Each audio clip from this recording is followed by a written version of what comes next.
Black Star Network is here.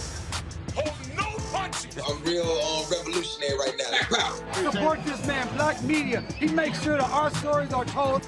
Thank you for being the voice of Black America, Roland. Stay black. I love y'all. All momentum we have now, we have to keep this going. The video looks phenomenal. See, there's a difference between Black Star Network and Black-owned media and something like CNN. You can't be Black-owned media and be scared. It's time to be smart. Bring your eyeballs home.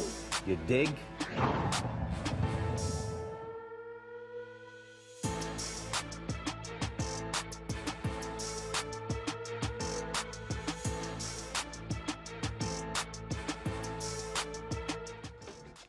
We made it through the week. It's Friday, February 18th, 2022. I'm Ray Baker, sitting in for Roland while he's still in Liberia for its bicentennial celebration. We'll hear from him a little later in the show, but for now, here's what else we've got coming up tonight on Roland Martin Unfiltered, streaming live on the Black Star Network. 24 months, 16 months in prison, and 8 months on supervised release. That's the sentence for Kimberly Potter she received for killing an unarmed black man, Daunte Wright. We'll let you hear Hennepin County Judge Regina Chu's reasoning behind the ruling and how Daunte's family feels about this so-called punishment. Journalist Georgia Fort has been following the case since Potter fired those fatal bullets on April 11th of last year. She'll be here to tell us what the atmosphere is like in Minnesota. And do you all remember the black man who was trying to save his autistic client from being shot by cops and he ended up taking a bullet? Well, the Florida Appeals Court overturned the conviction of that Miami police officer who fired the gun, injuring the man who was trying to help his patient. And this is NBA All-Star Weekend, and Howard University, HU, and Morgan State, Baltimore's own, are going head-to-head as the NBA expands their support of historically black colleges and universities. We'll have a preview of that game. The Southern Black Women and Girls Consortium awards more than $2 million to organizations that serve Southern black girls and women. We'll learn more about that. And in our Education Matters segment, you'll meet one woman who had the desire to show the world that simply B is for Black Brilliance. We have all this and more coming up. It's time to bring the funk on Roland Martin Unfiltered, streaming live on the Black Star Network. Let's go. He's got it. Whatever the biz, he's on it. Whatever it is, he's got the scoop, the fact, the find. And when it breaks, he's right on time and it's rolling. Best believe he's knowing. Putting it down from sports to news to politics. With entertainment just for kicks, he's rolling. It's on go, roll, y'all. It's Roland Martin, rolling with Roland now. He's funk, he's fresh, he's real, the best, you know he's Roland Martin now.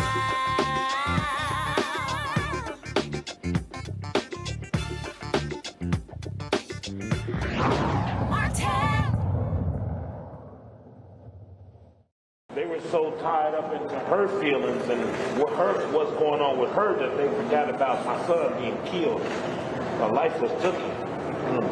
And it's just sad to say that I feel like we was tricked. So once again, we are standing here to say that we're very disappointed in the outcome. Yes, we got a conviction, and we thank everybody for that. But again, this isn't okay. This is the problem with our justice system today. White women tears trumps. Wow. Trumps justice. And I thought my white women tears would be good enough because they're true and genuine. But when they're coerced, coached, and taught by the defense attorney, I guess we didn't have a win in this at all. That was the reaction from Daunte Wright's mother and father. After Judge from Hennepin County and Hennepin County Judge Regina Chu gave ex-Minnesota police officer Kimberly Potter, who said she mistakenly pulled her gun instead of her taser, a 24-month sentence for killing her son. Let's take a listen to Judge Chu. This is This is one of the saddest cases I've had on my 20 years on the bench. On the one hand, a young man was killed, and on the other, a respected 26-year veteran police officer made a tragic error by pulling her handgun instead of her taser. Thank you to everyone who spoke. I have been profoundly moved by the comments of the Wright family. Daunte was very loved. His son has lost a father. And Mr. and Mrs. Wright, I cannot begin to understand the grief of losing a child. I'm so sorry for your loss. Kimberly Potter honorably served her community for 26 years as a police officer. She was a respected officer and consistently went over and above the call of duty. She's a wife, a mother, an aunt, a granddaughter, a colleague, and a friend to many. In addition to the letters that were forwarded to me by Mr. Ng, I received hundreds and hundreds of letters in her support from colleagues, family, friends, acquaintances, community leaders and members, and even strangers. I read them all. They paint a portrait of a woman who touched a lot of people in a good way. I want to talk briefly about the aggravating factors that were brought up in this case. As I mentioned before, the state initially took the position Ms. Potter should receive a sentence above the guidelines and filed a brief in support of two aggravating factors under Blakely. All parties agreed that I would determine whether aggravating factors existed to justify a harsher sentence than that set forth in the guidelines. I feel compelled to address the grounds for that request because they were made public, and I think it is important to note they were not proven in this case. The state did not meet its burden of proof on the first factor. It is based on defendant causing a greater than normal danger to the passenger in the car and two other officers when she fired. But the shot only hit Daunte Wright. The passenger and the officers were not injured by that shot. The cases cited by the state in its brief did not support its position. In fact, they illustrate why this case does not involve a greater than normal danger to others. In the Fleming case, he fired a gun 6 times in a park filled with children. In State versus Omaha, defendant fired numerous shots into 2 apartment buildings. There is no comparison here. The state also did not meet its burden of proof on the second Blakely factor. Contrary to the state's claims, Kimberly Potter did not abuse her position of authority. In fact, it is undisputed Ms. Potter or Officer Potter was in the line of duty and doing her job in attempting to lawfully arrest Daunte Wright on the warrant when she mistook her gun for her taser. What's more, she drew her taser legitimately to protect a fellow officer on the other side of the vehicle who could have been dragged and seriously injured if the car were to speed away.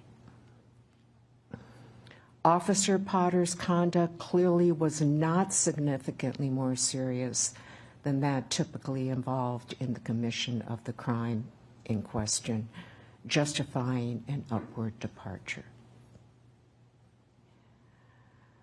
Turning to defendant's request for a dispositional departure, there is no question that Ms. Potter is extremely remorseful. She showed that today. She showed that when it happened. It is also beyond dispute that she is particularly amenable to probation. But the court retains the discretion to make departure decisions independently. The court is not required to depart even where mitigating factors are present, and that's set forth in State versus Birch, 689 Northwest 2nd, 276, affirmed by the Supreme Court, 707 Northwest 2nd, 660. This has been an extremely difficult decision. In making my decision, I look to the purposes of incarceration. There are 4: retribution, incapacitation, deterrence, and rehabilitation. 3 of the 4 would not be served in this case. Incapacitation refers to the physical removal of a convicted person to prevent them from committing future crimes. That is not an issue in this case. Kimberly Potter does not present a danger of future crimes, obviously. Deterrence refers to the prevention of future crime and the idea that those who have committed crimes will be discouraged from reoffending after experiencing punishment. That purpose would not be served here. Rehabilitation is also not a purpose that would justify incarceration in this case. Ms. Potter does not require rehabilitation to become a law-abiding citizen. Retribution, or serving time as a way for a convicted person to pay for the harm inflicted on a victim, is the sole purpose that applies in this case. And in this case, a young man was killed because Officer Potter was reckless. There rightfully should be some accountability. Sentencing guidelines are just that. They are guidelines that inform a judge regarding sentencing for various crimes. They are not set in stone. The court has the discretion to depart from guidelines depending on the particular facts of a case. A downward durational departure is justified if a crime is less onerous than typical. Put another way, if the conduct is significantly less serious than that typically involved in the commission of the crime, sentencing below the guidelines is justified. I find the facts and circumstances here justify a downward departure from the guidelines. First, Officer Potter's conduct was significantly less serious than your typical manslaughter case. The misdemeanor predicate for the manslaughter count was reckless handling or use of a firearm. Here, everybody agrees, and the evidence is undisputed, that Officer Potter never intended to use her firearm. She mistakenly drew her firearm at all times, intending to use her taser. There were police officers and experts who testified that the use of her taser was reasonable and appropriate under the circumstances presented for officer safety reasons. The fact she never intended to draw her firearm makes this case less serious than other cases. Second, the scene was chaotic, tense, and rapidly evolving. Officer Potter was required to make a split-second judgment. That constitutes a mitigating circumstance. Finally, unlike other manslaughter 1 cases, Officer Potter's actions were not driven by personal animosity toward Daunte Wright. Instead, she was acting in the line of duty in effectuating a lawful arrest.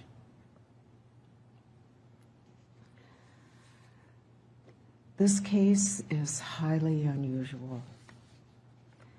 The other officer cases tried in this court are distinguishable.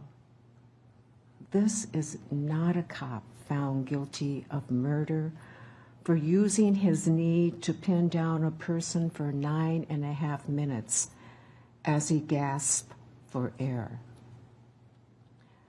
This is not a cop found guilty of manslaughter for intentionally drawing his firearm and shooting across his partner and killing an unarmed woman who approached his squad. This is a cop who made a tragic mistake. She drew her firearm thinking it was a taser and ended up killing a young man. Ms. Potter, will you please rise?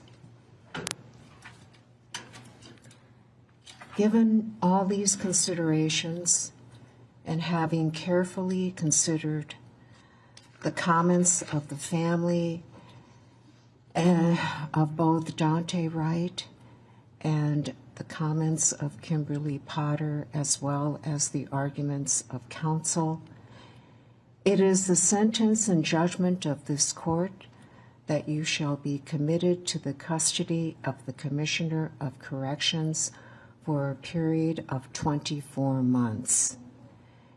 You shall serve 2/3 of that time, or 16 months in prison, and 1/3 on supervised release, assuming no disciplinary offenses or conditional release violations.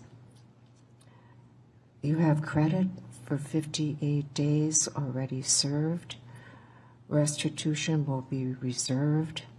There'll be a fine of $1,000 and a surcharge of $78 to be taken out of prison wages or due within 180 days. You must provide a DNA sample. You may not use or possess any firearms, ammunition, or explosives.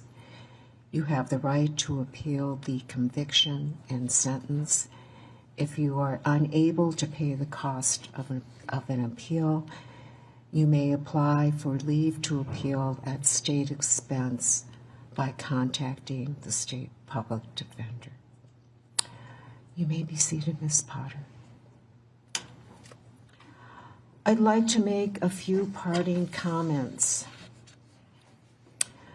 I recognize there will be those who disagree with this sentence, that I granted a significant downward departure does not in any way diminish Daunte Wright's life.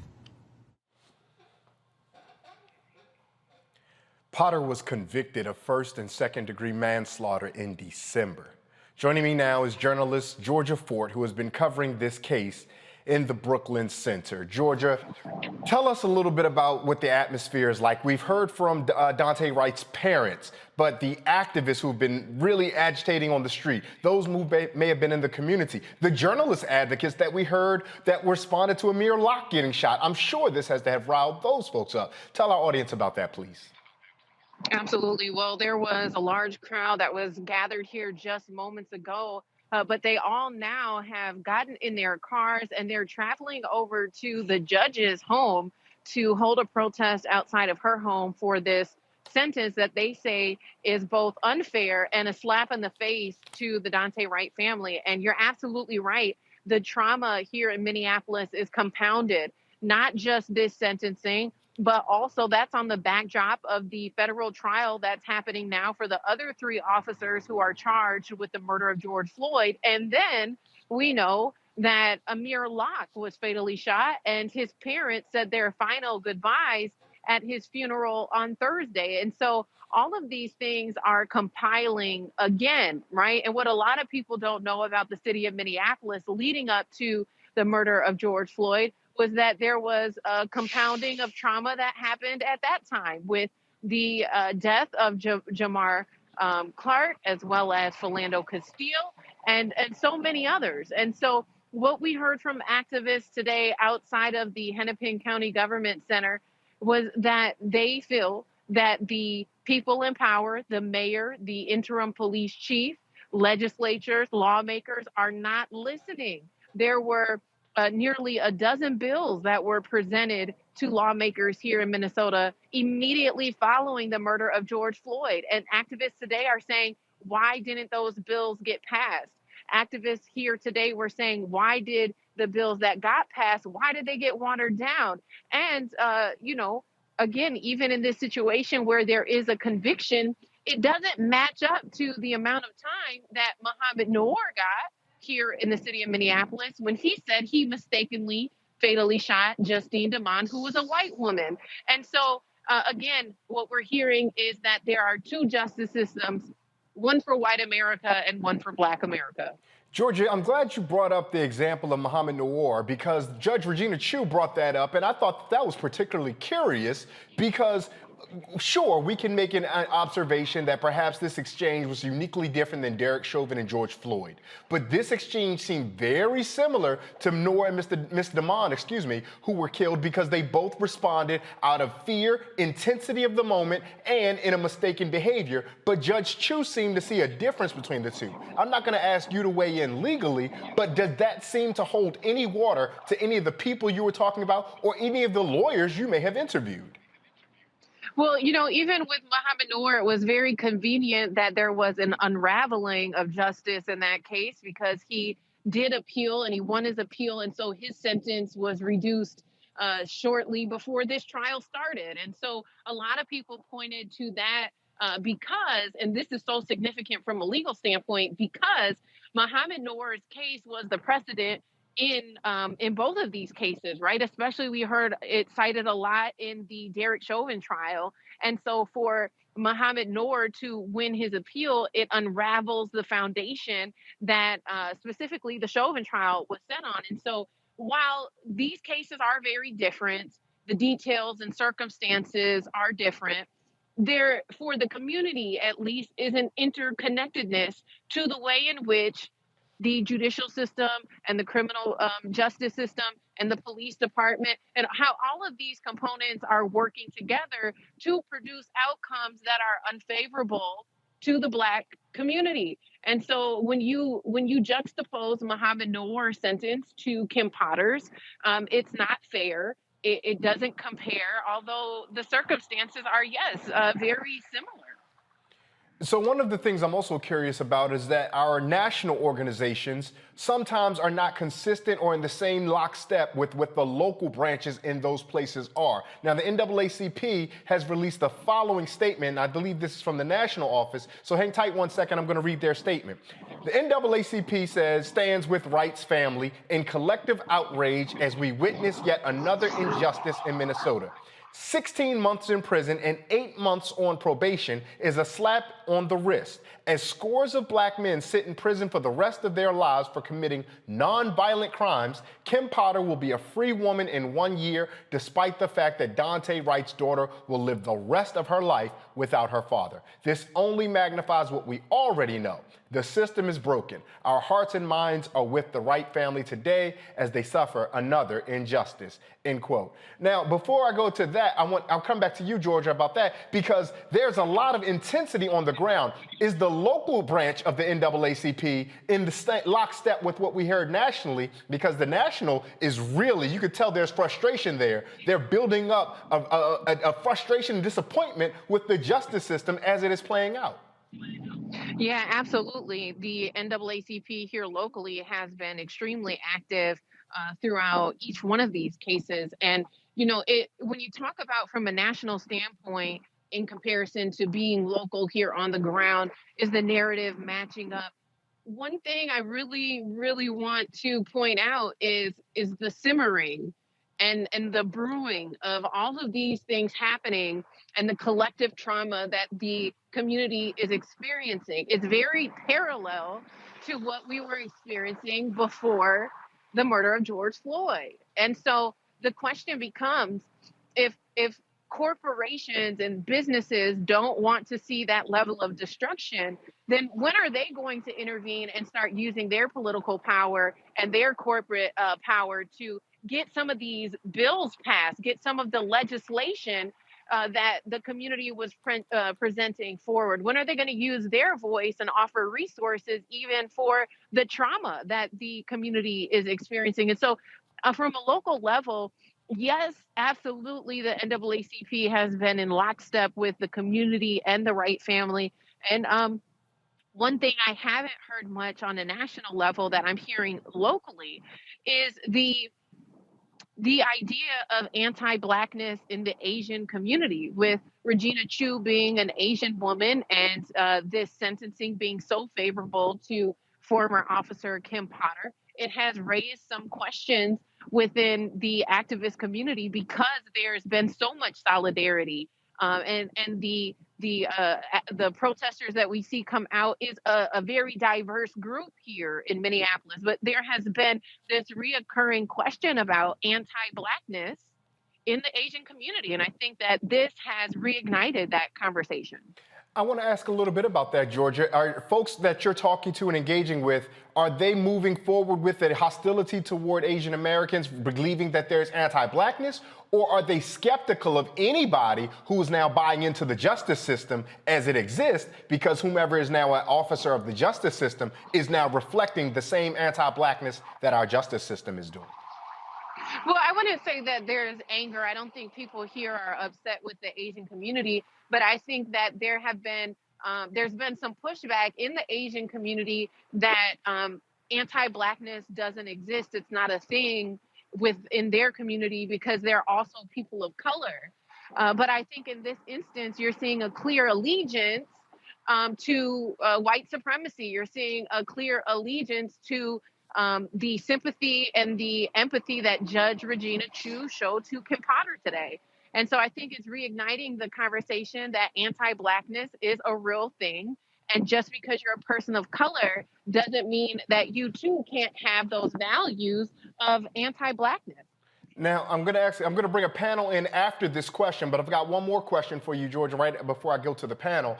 When we saw the unrest after George Floyd and the rebellion after George Floyd, the weather actually was an important factor because the weather was comfortable enough that masses of people could get outside comfortably to get engaged in the protests. To ultimately, we saw what happened with the 3rd District Police Station. We can see you right now. It does not look comfortable, to be honest. And so do you think that the bitter cold of the weather will discourage the groundswell of human beings who would otherwise be involved in activist behavior?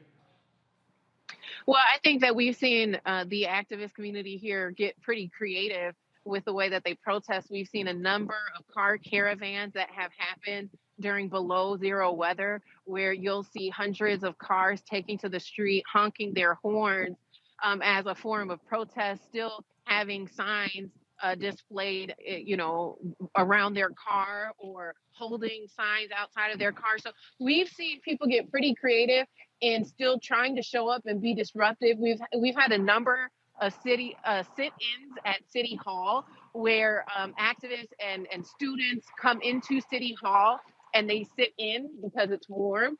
But in terms of the numbers outside, it's a little hard to say. Today is extremely frigid cold. However, about 2 weeks ago, there were thousands of people who came out in the frigid cold to demand justice for Amir Locke. And so it can be challenging to try and anticipate the pulse of these protests and when people are going to show up and what different factors, play a role. There's also been a number of communication disruptions that I've heard from activists who say that they will post an event on Facebook, a protest event specifically, and the time gets changed. And so people are confused about what time to show up.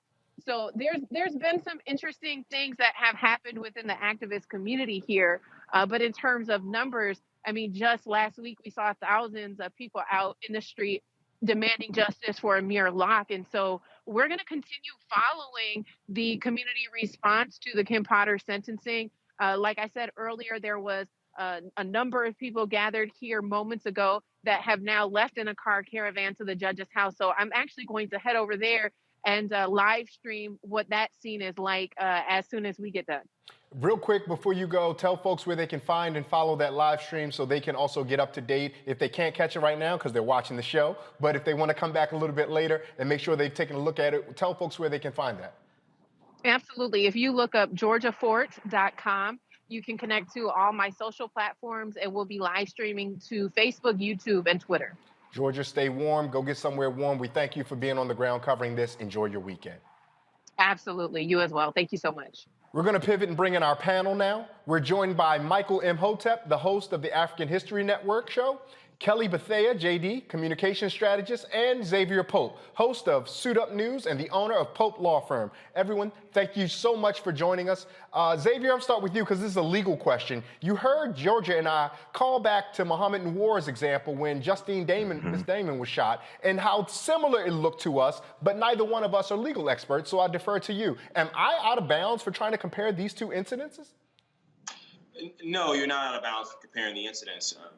In terms of a mistake being made by the officer. And even if it's a reasonable mistake, it was reckless. And that was the standard. And this is what the judge openly said. Judge Chu called Kim Potter's behavior reckless. And this goes beyond the scope of her duty. And for the prosecution in this case to call for upward gradation in the sentencing and the judge looking at that and instead of just flat out denying the upward trajectory sentencing, she chose to downgrade the sentencing. Some of the reasoning of the judge was questionable, particularly the deterrent aspect of it. You just had a rundown with Georgia of Amir Locke and of George Floyd. And the fact that this continues to happen in this community and breaking the souls and the mental capacity of a social contract that is broken in that community. And so a deterrent of this magnitude, when you only give a Kim Potter her tears and a slap on the wrist in terms of the sentencing, it remains to see where is the real connection when the legal precedent is there, and you go to that and apply her tears in this case, and you have that drip all over the justice system, and it's now drowning out a true justice for the death of Daunte Wright. I appreciate the wordplay there, the tears dripping over the justice system. Kelly, as a communications expert, I'm curious about what the historian Errol Lewis calls the semi-public transcript, which means that thing that's being communicated that we haven't quite heard explicitly, but all of us are clear to hear. And so when we see and we hear Daunte Wright's mother say, I thought that my white tears might matter because they're legitimate, but then we hear that Ms. Chu observes the behavior of Ms. Potter in the courtroom, and that means something in a way that seems to supersede what else was there. What do you think both law enforcement officials and citizens in Minneapolis and Hennepin County, what do you think they heard when they hear this verdict? I think they heard that Black lives don't necessarily matter, and the threshold for a Black life to matter is so high that not even the justice system has that standard, really. And I kind of alluded to this back when the verdict came down for the George Floyd case, in that they basically set the bar incredibly high. Like the reason that he was sentenced, found guilty, all of that, I'm talking about Chauvin, it was beyond the standard of beyond a reasonable doubt. There should have been no question that that man should have been convicted and sentenced. But we had to basically put on a trick pony show and dissect a man's life and dissect the last 8 minutes of that man's life down to the millisecond, so that other people could see that not only did this Black man's life matter, but that someone who thought it didn't matter took it. With this case, with the Kim Potter case, it shouldn't have to take that much effort to see that not only was, I'm not going to argue malice, but she was reckless in her conduct towards this young man. The fact that the judge alluded to there was a chaotic situation, she was responding to it. Kim Potter created that chaotic situation. Kim Potter created that situation. Kim Potter is the one who doesn't know the difference between a taser and a gun. That situation is what is chaotic, not the fact that a Black man is scared of police in a jurisdiction where police don't really like Black men or Black people, for that matter, as evidenced by their conduct towards the Black people in that jurisdiction. So what did people hear? I know I heard that my life does not matter in Milwaukee, and I'm sure that other people heard that too. Yeah, Minnesota as well. I mean, Milwaukee has its own host of Minnesota, racial problems and challenges, but Hennepin County, a place that's often thought itself to be good. Michael, Kelly told us about reckless, and she really hammered reckless, and I appreciate her doing that. Mm-hmm. Oxford defines reckless as without thinking or caring about the consequences of action. Right? So if a law enforcement officer demonstrates that they behave without thinking or caring of the consequences of their action, why then do we think that they are no longer a threat to anyone else if we only hold them for 18 months? Well, this was another example of white privilege, and this is what I was afraid of. Even though she was convicted, I still wanted to see what the sentencing was going to be like. And, you know, she should have, so the prosecution wanted 7 years. Judge Regina Chu gave her 2 years. She should have gotten at least 7 years, because what's really important is to look at the minutes after Kim Potter shot Daunte Wright. She didn't render aid. She didn't go after the car because the car drove down the street and hit another car. She focused on herself. She called her union representative. She said that she grabbed the wrong gun. She said she's going to jail. She focused on herself. She didn't focus on Daunte trying to save his life. That's more recklessness. Okay, so she should have gotten at least 7 years. But the other thing that I think is really important to understand is a couple of things. Number one, I watched it live, and you know, Judge Regina Chu, then after she renders her sentencing, then she wants to bring up President Barack Obama, talking about put yourself in the other person's shoes. Well, why don't you put yourself in the shoes of Daunte Wright's parents, who are there in court grieving, trying to get a just sentence for their son who was wrongly killed and won't see his own son grow up. The other thing that's really important to understand is understanding how elections have consequences. Judge Regina Chu was appointed by Governor Jesse Ventura in 2002. She's a Hennepin County district judge. She was reelected in 2004. She was elected in 2004 to serve a full term, reelected in 2010 and 2016. If she runs for reelection, she's up for reelection in 2022, this year. The activists have to organize to vote her ass out of office also. Elections have consequences as well. And yes, they should protest at our home also. This is serious. And lastly, we talked about the George Floyd Justice and Policing Act. Where are the corporations that put out statements when George Floyd was killed and pledged money and things like this? they should be putting pressure to get the George Floyd Justice and Policing Act passed. It already passed the House of Representatives 220 to 212, March 3rd, 2021. No Republicans, I want everybody to understand me, no Republicans in the House of Representatives voted for the bill. The one Republican who did put out a tweet, said he made a mistake and was going to change his vote. Okay, so so now these corporations have laryngitis and amnesia as well. So we have to put pressure on them also. Talking to you, Target, United Health Group. Absolutely. 3M, Target has a target on U.S. their back. Bank, Yep. Mayo 3M, Clinic, yep. and so many more. We're going to have to take a break. Stay right there. This is Roland Martin Unfiltered on the Black Star Network. We'll be right back.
On the next Get Wealthy, make the shift from earner to owner and achieve the level of success that you desire and that you deserve. You have to know your worth. You can't settle for what someone is going to give you. You've got to take ownership and be prepared to make some smart money moves. Oh my goodness, it's such a good feeling to achieve the goal that I set. If charity can do it, you can too.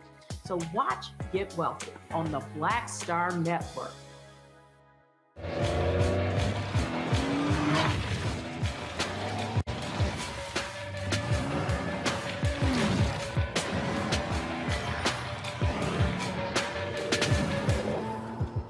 Pull up a chair, take your seat. The Black Tape with me, Dr. Greg Carr, here on the Black Star Network. Every week, we'll take a deeper dive into the world we're living in. Join the conversation only on the Black Star Network.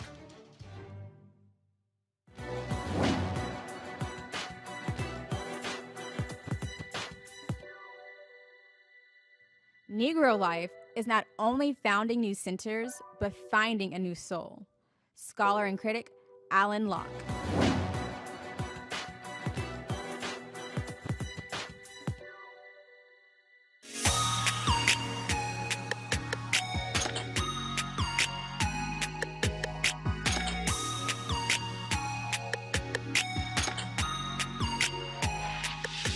Liberia, like the rest of the world, has been greatly impacted by COVID, but a strong-willed Liberian woman who spent 30 years here in the United States, in New York City, made it her mission to do all she could to keep Liberians safe. Roland Martin caught up with her. What they wanted to do. Someone went to go to the States because they have 2 homes. So they felt the weight. Now, we are beginning to bring it down. I am the national coordinator for COVID-19 response in Liberia, by the president. So now I decided to do 7 things. And as we can see, the numbers have gone down. Right. I decided to bring the vaccine center to help Ministry of Health and the incident managers. And notice the pushback on this vaccine.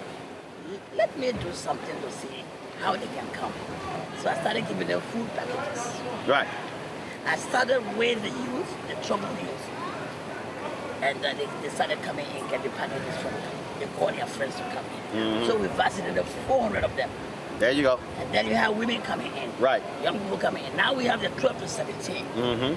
They're not supposed to come here, they're supposed to be in the schools. Right. But they are coming to. Okay. Our platform is the best.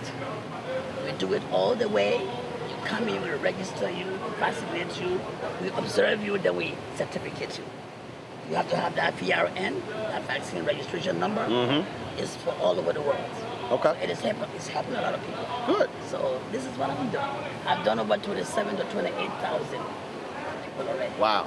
In this Awesome. little space. Got it. Yes. All right. We're working 7 days a week. Okay. And the message is out, everybody's coming. So I'm very pleased. All right. Great job. Yeah, you haven't had any deaths at all. Wow. Even the cases, they're all the way down. Good. There are some days that they are just 2, some days 1, some days 0.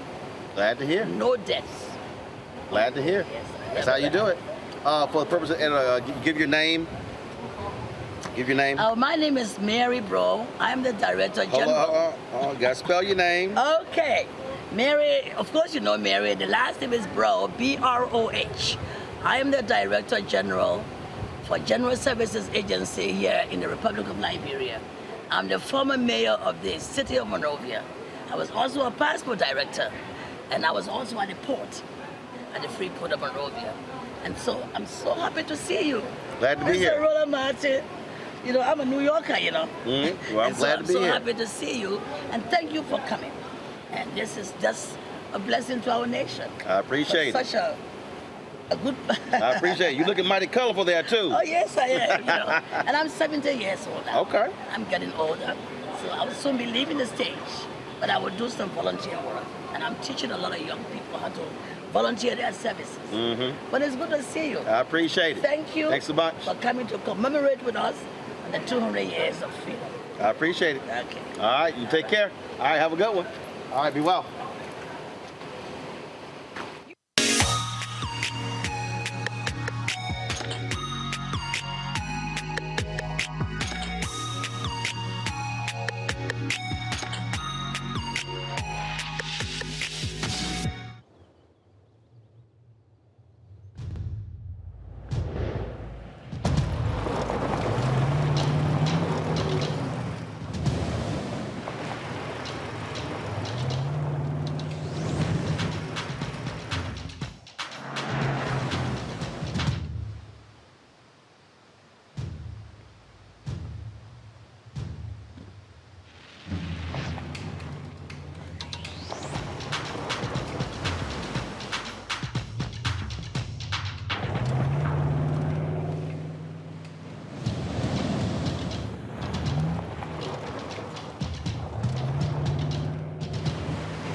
Hi, I'm Dr. Jackie Hood Martin, and I have a question for you. Ever feel as if your life is teetering and the weight and pressure of the world is consistently on your shoulders? Well, let me tell you, living a balanced life isn't easy. Join me each Tuesday on Black Star Network for a Balanced Life with Dr. Jackie.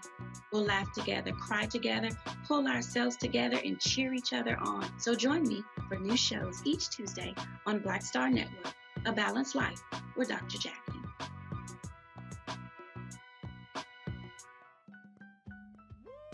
We're all impacted by the culture, whether we know it or not. From politics to music and entertainment, it's a huge part of our lives, and we're going to talk about it every day right here on The Culture with me, Faraji Muhammad, only on the Black Star Network. Hey everybody, it's your girl Lunel. So what's up? This is your boy Earthquake. Hi, I'm Chaley Rose, and you're watching Roland Martin Unfiltered.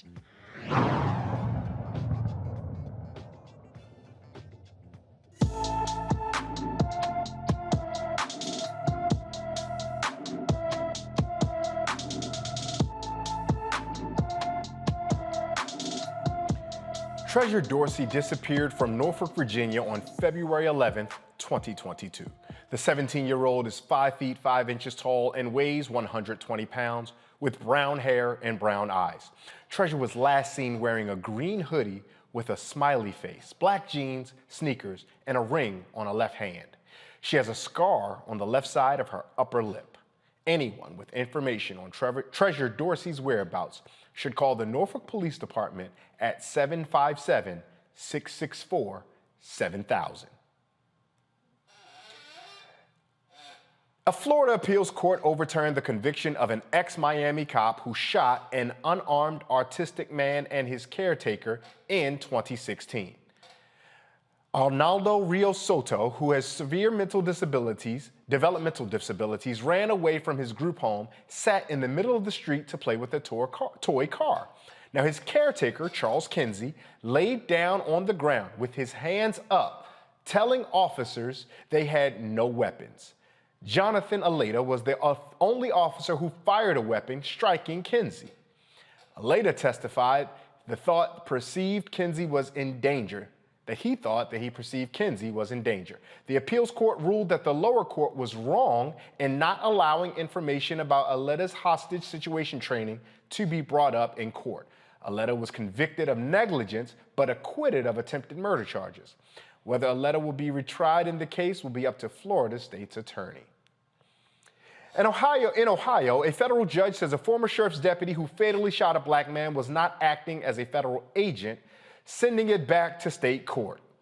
Jason Meade, a now retired sheriff's deputy, shot Casey Goodson 5 times in the back as he entered his grandmother's home in December 2020. Meade was not on assignment as a Marshals Task Force member when he fatally shot Meade and had no authority to arrest him. Now, Meade faces 2 charges of murder and 1 count of reckless homicide. Also, in Indiana, elementary school parents received a letter giving them the option to opt out of Black History Month lessons. Sprunica Elementary School counselor Benjamin White sent this letter home, giving parents the choice to pull their kids out of class for the Black History lessons. The letter went viral on social media. Here's how the superintendent of the school district responded on Twitter. He says, quote, "Earlier this week, unauthorized by Brown County Schools, was released to elementary school families erroneously advising our students and parents that they could opt out of certain instruction regarding Black History Month," close quote.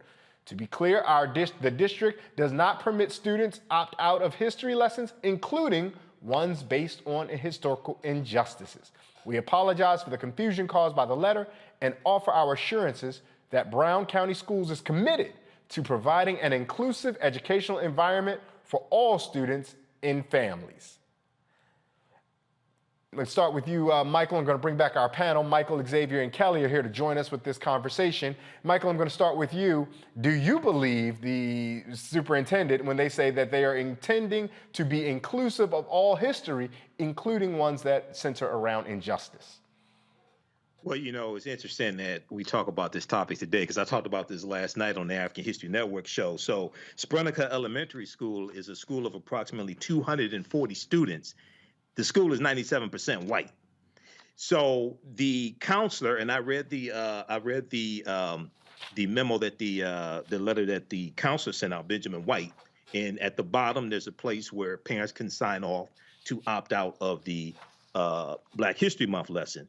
The superintendent, Emily Tracy, from looking at the reporting from WTHR Channel 13 there in Indiana, it looks like what she's saying is true. However, I want to see how this matter is fully handled. Okay, I want to see how this matter is fully handled. I don't know. I haven't been able to find out how many parents opted out or if any parents opted out either. I've been looking at reporting from the Washington Post, NBC News, and local reporting from WTHR Channel 13. But this is a crazy story. And there was a counselor who did this, and I haven't been able to find any statements from the counselor why he did this. He referred the news media to Superintendent Emily Tracy. And Kelly, when you hear what's going on, I mean, this seems to us, can keep in mind, Ohio is set to pass 3 anti-CRT bills. And we already know, we've done it, work here. CRT is not being taught in K through 12 education. It's really just a facade to keep folks away from being honest, a reckoning of the United States history. Given all the details that Michael just put before us, is your takeaway anything other than they were trying to shield these white students from the truth about the country they call home? That's interesting that you say shield. I don't know if it's shield so much as just be in denial about it. Because I don't even know if they know what the history is, right? I think people, white people specifically, are so afraid of the truth that they are willing to do whatever it takes to just not showcase it, not to bring it to light. And we've seen this in our history, ironically. I mean, most recently, not that I've recently learned it, but most recently, a lot of us learned just how far legislation and legislators in Oklahoma tried to hide the Tulsa race massacre for almost centuries, plural. Literally stripped it out of history books, forbade it to be spoken about on a communal level. So, I mean, you have that with Tulsa, with Rosewood, with Seneca Park in New York. And it's not necessarily about shielding so much as it is burying. Like, they just do not want to talk about it because we have this facade of whiteness that is good, that is pure, that is, the standard. And when you start dismantling the pedestal that they put themselves on, people get shook about it. So I understand just from an objective perspective why they would not want the truth to come out. But I don't think it's shielding so much as it is burying and frankly just being in denial about what has really gone on in this country. Xavier, you have some experience in your background and spent time up in the Chicagoland area, very familiar with the Midwest. So often folks hear about these kind of stories and assume that it's something from the South. Can you speak to the audience a little bit about how some of these pervasive ways of historical negligence about anti-Black sentiment and an unwillingness and uninterest to engage the fullness of the American story, particularly regarding Black people, also thrives in the Midwest just as much as it would in the South or other places? Yeah, great question. The Great Migration that many African Americans chose to come from the South to make a better life for themselves. And I think that's part of the narrative we're also missing here.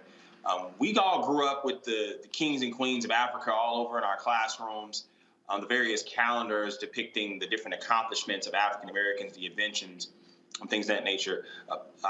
The statement by the district was about injustices, but it basically assumes that African Americans were only enslaved and fought in civil rights, when African Americans have contributed to the greatest advances in Western civilization, and also prior to in 1619, as Rihanna Jones liked to call it, but there was history of Black accomplishment in the world prior to coming over here to America as enslaved people.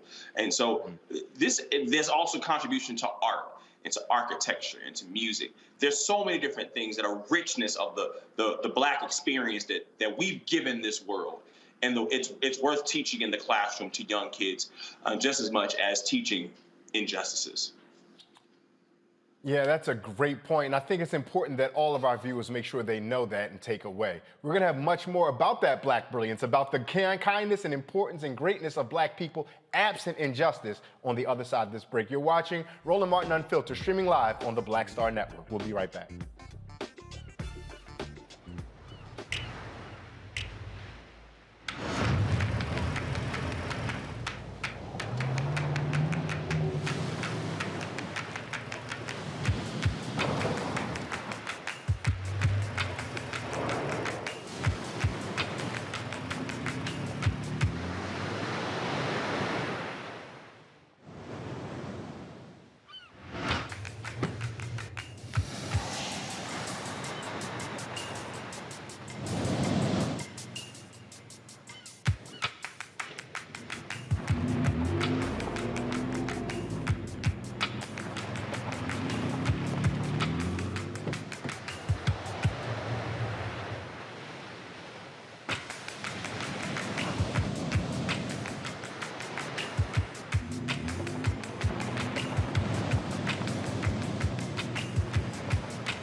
On the next Get Wealthy, make the shift from earner to owner and achieve the level of success that you desire and that you deserve. You have to know your worth. You can't settle for what someone is going to give you.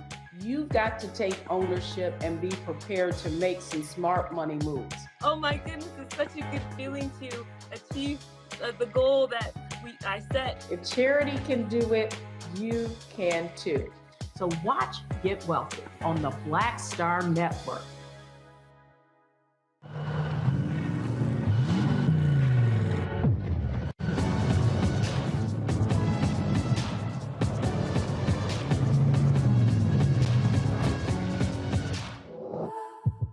Pull up a chair, take your seat.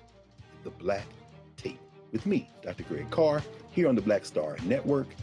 Every week, we'll take a deeper dive into the world we're living in. Join the conversation only on the Black Star Network.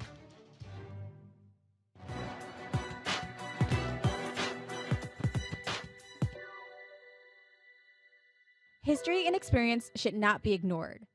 Civil rights activist Roy Wilkins.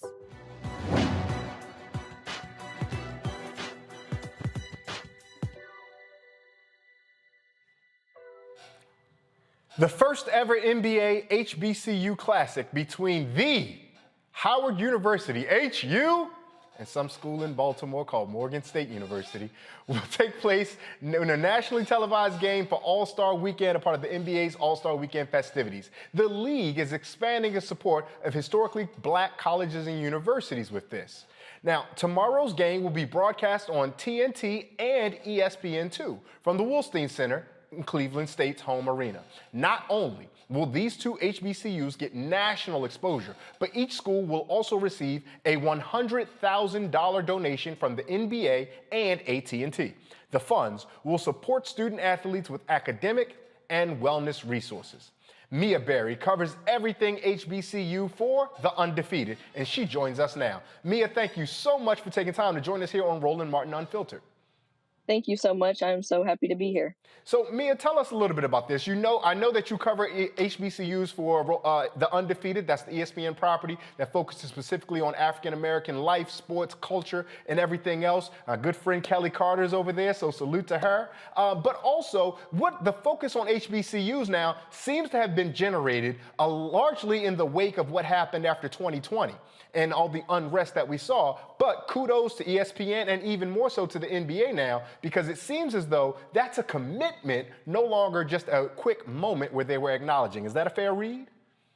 Absolutely. It's not just the NBA, also the NFL. I recently went to the NFL's first ever HBCU combine. So you have multiple professional leagues taking the opportunity to make these investments into HBCUs. And the drawback and the feedback I'm getting from student athletes and coaches, they're excited. They want this type of national exposure. You know, there's always a stigma around HBCUs for their student athletes. You know, guys don't know if they could pursue those professional aspirations. So seeing different leagues commit to HBCUs, commit to giving them exposure has been good all the way around. Now, what's interesting, you mentioned the NFL, and we'll only stay there shortly because I know this is a conversation about the NBA. What's interesting, there are several HBCUs who have more Pro Football Hall of Famers than some of the big schools we might have heard of. You can consider, for example, Jackson State, obviously Deion Sanders there, home of Walter Payton, and many countless others. Morgan State University has put plenty of people into the National Football Hall of Fame, and I don't even think Ole Miss has as many as some of the schools in Mississippi. So some of the HBCUs there. So is this energy that you're seeing not just from the students, alumni, and parents at the HBCUs, but the larger communities around those HBCUs? Are they rallying around sports there? Absolutely. Look at Jackson State, 40,000+ people in one stadium just for their home games. HBCU alumni, the community, they've always been involved. They always have supported. It's just now you're seeing it at a larger scale. It took for Deion Sanders to come to Jackson for people to notice, oh, wow, Jackson State's selling out. They've been selling out for a while now. It's just you finally got the eyes and you got the attention there. You mentioned Deion Sanders in football. We know that. We also know that Eddie George had made his way over to Tennessee State. We know that his last name is Hugh Jackson, is down at Grambling right now. But changing over to basketball, we saw that Chris Paul, when he was in the bubble, would almost daily come in with a different HBCU shirt. I saw Jimmy Butler wear a pair of Howard basketball shorts that, as an alum from Howard, I was a little jealous and I wanted to get my hands on them. So the NBA's pivot into HBCU seems to be surprising, but from what you're telling me, this is consistent with things that we should expect. Is that true? Absolutely. And one thing, you mentioned Chris Paul. Chris Paul is actually a student at Winston-Salem State. His family are alums, so HBCUs have been running through his veins. Last year with the NBA All-Star Game in Atlanta, the mecca for HBCUs with Spelman, Morehouse, Clark Atlanta, Chris Paul, the Player Association president, was pushing for the NBA to do something at that point in time. You saw the HBCU bans, but he wanted a little bit more. So you're seeing players make that investment now as well. Chris Paul, he also he partnered with ESPN. He had 2 HBCU tournaments this year for both Division I and Division II. So you're seeing players buy in. I'm sorry, forgive me. I remember that. Was that the one that we saw earlier this year where Delaware State competed against North Carolina, Norfolk, if I'm not mistaken, or North Carolina Central? Is that the same one we're talking about? Yes, that's one of 2. That was the Division I. Division II, you saw Blue Bloods like Virginia Union, Ben Wallace, famous alum. Yeah, Ben Wallace there. So this game coming up, Morgan versus Howard, they played against each other in Baltimore. And in a regulation game, Howard scored 90 points, Morgan scored 80 points. And I mean, for HBCU or even college basketball, because quite honestly, if you watch the University of Wisconsin, it's not always a score fest there. But for college basketball, that's really good scoring. So what can we expect in a basketball sense out of this game from these 2 schools? Out of these 2 schools, you're going to expect a battle of the backcourts. Howard currently 3rd in the MEAC right now. I expect graduate student Kyle Foster and freshman Elijah Hawkins to be the difference maker for those teams. Same thing with the backcourt for the Morgan Bears. You have Deterion Ware, and you also have Malik Miller. So backcourts are going to be important for both schools. When they first met up, Kyle Foster had an off game. 3 points, a huge drawback from his usual 16, but now he's developing a rhythm.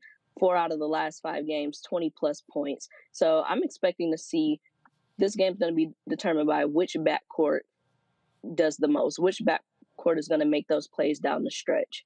A quick shout out to our friends over at HBCU Game Day. You can follow them on Instagram and whatnot. Also, Donald Ware from Press Box and Press Row, organizations that have been covering HBCU sports for a long time. And I'm surprised that you did, and HBCU Game Day, are the ones who had the viral internet video of, I believe it was Kyle Foster from Howard with a monster dunk on another player that really trafficked and showed that HBCU athletes have just as much athleticism as we can see from other athletes across the country. Yes?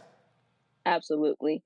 And not just the viral video, we have other HBCU coaches, namely Tennessee State, Brian Collins. He partnered with Vanderbilt earlier this season for an HBCU combine because he knows the talent. He's seen the talent every day. He plays against it. He just wants this talent to be shown on a national level. Right now, the NBA's only HBCU player is Robert Covington, who plays for the Clippers. And hopefully with the added exposure, hopefully in the next couple of years, we're going to see a couple more HBCU players in the league. And you mentioned Vanderbilt, and if I'm not mistaken, isn't Jerry Stackhouse the head coach there? Because Jerry Stackhouse has some North Carolina ties, and although he went to the University of North Carolina, there is no way you can be anywhere near Durham and not know about basketball at North Carolina Central. I know there are some famous pickup runs between Rasheed Wallace, Jerry Stackhouse, all down at Central. And Lavelle Moten had a documentary series on ESPN or ESPN Plus, if I'm not mistaken, chronicling Central's basketball season during the pandemic-afflicted season. Is that correct? Absolutely. ESPN Plus is Why Not Us? And you kind of got to saw Coach Moten and his team battle through COVID. That was the issue. A great season for them. They were expecting to win the MEAC, got cut by COVID. Last year they dealt with COVID. I talked to Moten earlier this season about it, and he said, and I quote, "We were the most impacted team by COVID. 6 weeks missed at one point, 1 week here. They just couldn't get a rhythm. This year, you're seeing them rebound more. You have Justin Wright stepping up. So Central's doing what they're finally back to a rhythm. So it's good to see them rebound and get a handle on the virus. Me, I gotta be honest. I live in Baltimore. I'm an alum of Howard. I want no parts of Central winning the MEAC this year. If somebody gonna win the MEAC, I'd rather it be Juan Dixon over at Coppin. I'd rather it be our good friends over at Morgan, or ideally, it would be Coach Kevin Nickelberry. Is it still Kevin Nickelberry over at Howard University? Actually, no. You have Kenneth Blankney. So, yeah. Yes, so former Duke Blue assistant. Devil. I'm sorry.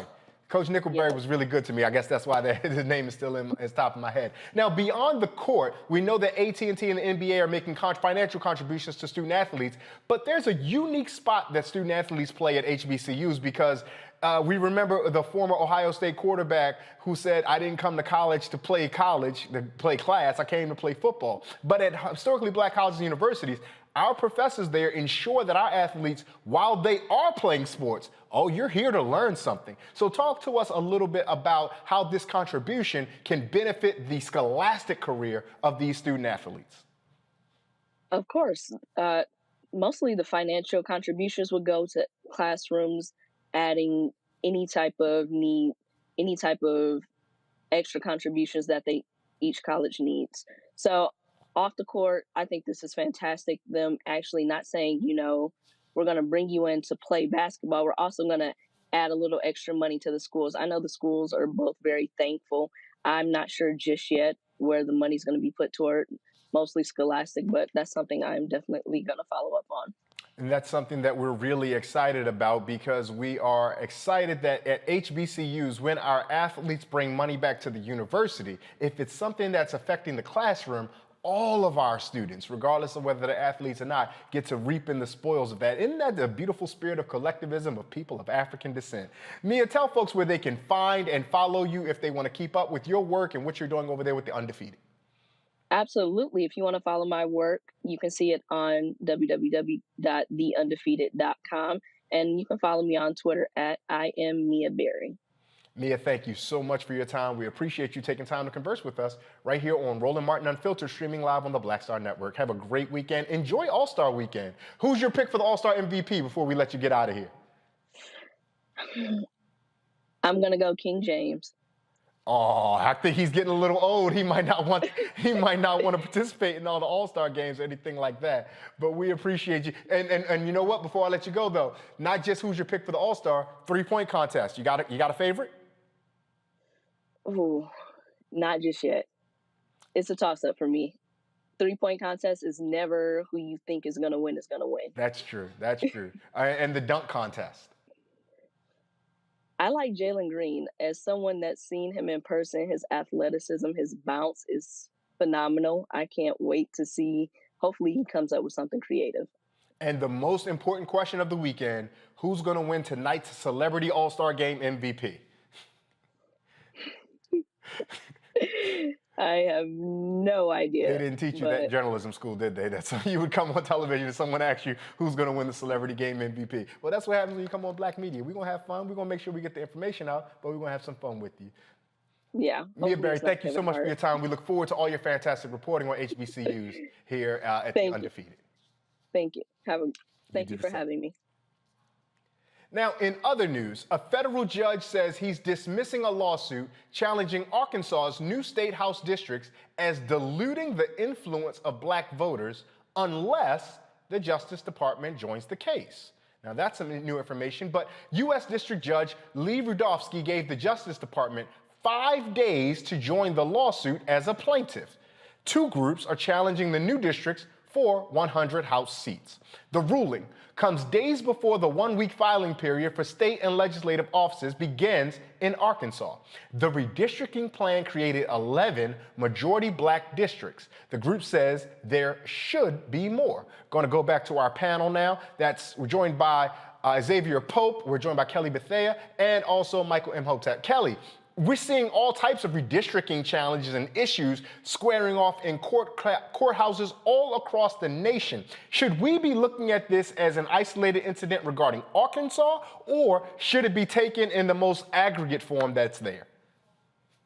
I mean, without question, this is a totality of circumstances. Arkansas is certainly not an isolated event. You can trace what's happening in Arkansas all the way back to the Holder case, almost over 10 years ago at this point, where the Supreme Court more or less dismantled our current Voting Rights Act. And that more or less set the precedent for what we're seeing right now, in that states feel like they have the power to dismantle their own respective voting processes so that Black people can't vote the way that white people can vote. And that's really what it boils down to. The fact that white people see and feel their power slipping away, and minorities, Black people specifically, getting getting their power in their voice, in their vote. And they are doing whatever it takes to suppress that power, to suppress that vote, so white people, can retain whiteness and retain power. But no, what's happening in Arkansas is certainly not an isolated event. You can see that across the country. Arkansas, Texas, we just saw a case in North Carolina. Even Maryland had some bills that came down the pike. I don't think any of them passed, but they even had some scares, so to speak, regarding their voting processes. And it all stems from whiteness trying to be preserved. Michael, are you seeing it the same way, simply that whiteness is trying to be preserved here? Oh, absolutely. I mean, what's taking place right now is the same thing that took place after Reconstruction ended in the 1880s, 1890s. And you see, starting with the poll taxes in Florida in 1889, you see the Mississippi State Convention of 1890, where the white county judge that presided over the state convention, Solomon Saladin Calhoun, said, we're here to exclude the Negro. And they rewrote the Mississippi State Constitution and wrote into it poll taxes and literacy tests to suppress the African-American vote in a state that had a majority African-American voters. We saw South Carolina do this 1895, Louisiana 1898, Alabama 1901. So this is a continuation of going back to Shelby County versus Holder 2013 U.S. Supreme Court case that gutted Section 4 of the Voting Rights Act. This is white conservatives, white Republicans who see they have a declining population focused on maintaining control of the Supreme Court, the federal court, and who can vote as well. So this is why elections have consequences. This is why we have to educate ourselves on this and fight back against this. Now, Xavier, the thing that I'm curious about is this judge clearly sees that something is wrong here, but says unless the Justice Department intervenes, then he's just going to dismiss the lawsuit. Would it be activism out of the judiciary if he were to take some other course of action other than almost mandating that the Justice Department intervene? Well, the issue is the machinations of government may not necessarily have the wherewithal to bring these suits to bear in the first place. And maybe the judge was triggered by the fact that NAACP activist groups bring forth this lawsuit, but it significantly weakens the Voting Rights Act. Then it's already been weakened over time. And the fact that you're only limiting it to the Justice Department really makes it difficult, depending on the administration that's in office, what happens. And so it's just weakening and weakening. The Voting Rights Act is now weaker in 2022 than it was when Dr. King was assassinated. It's astounding, the same people who are standing up against African Americans having a free and fair shot to be able to contribute to their democracy, and using Martin Luther King and civil rights leaders as a shield for their racism, now support laws that put things before he ever stepped on the scene in the first place.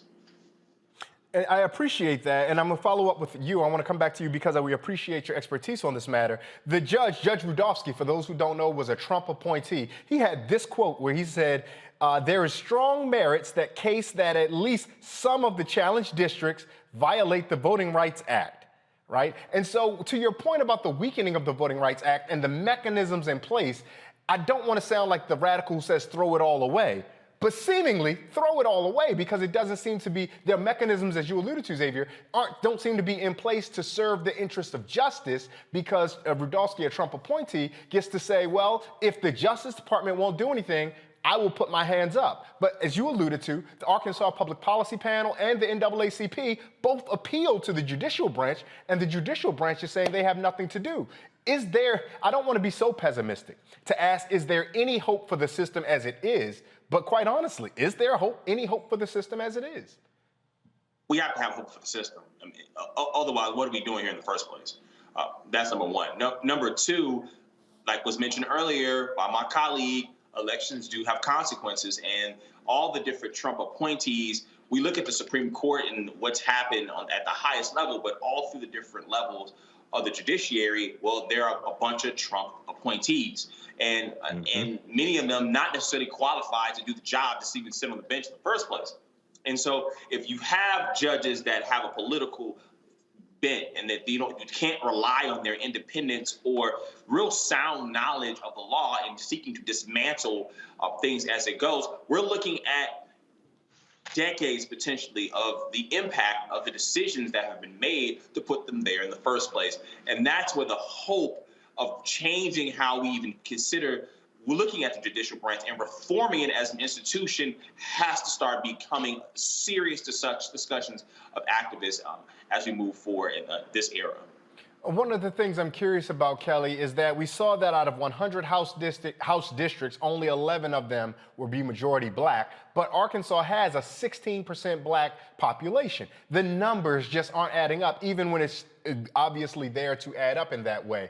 And so beyond the limits or the constraints of the system that we have, and beyond the question of voting, what recourse do black Arkansas residents, and forgive me for not knowing how Arkansas residents define themselves, but what course of action do they have beyond the course of voting? I'm not entirely sure. I mean, you certainly have protests. You certainly have boycotts. You can find out who these legislatures support and boycott those businesses. There are recourses. It's just a matter of exactly what they are, how serious are people when it comes to preserving the right to vote. You can, again, throw out a bunch of suggestions, but it's really about what people are willing to do and how to move forward in that regard. Outside of voting, that certainly is the most important one, I would say. But I mean, I would be looking back towards history and see how other protests were done, specifically in that state, because everything doesn't work everywhere. Michael, Xavier makes a good point. He says, if we're not going to try to work with the levers within the system, what are we doing here? Yet there is a community of activists, black and otherwise radical activists, who are very much on the tear it down and, to borrow from Joe Biden, build back better. But is there a way that we can do this in the short term that can ensure the rights and privileges that Arkansans deserve, while also attending to our larger needs to create a system that ensures justice for all of us? Well, I know one of the problems that you're dealing with is the clock is running because in some states they've already started the beginning. In February starts the beginning of those midterm elections. Okay, so some things that can happen, and not knowing all the laws in the state of Arkansas, you have to make this a national fight. It can't just be a state fight. These voter suppression bills that are being crafted by Heritage Action, the Heritage Action for America group, with Jessica Anderson as the executive director, they are the sister organization to the Heritage Foundation. They have a 50-state strategy.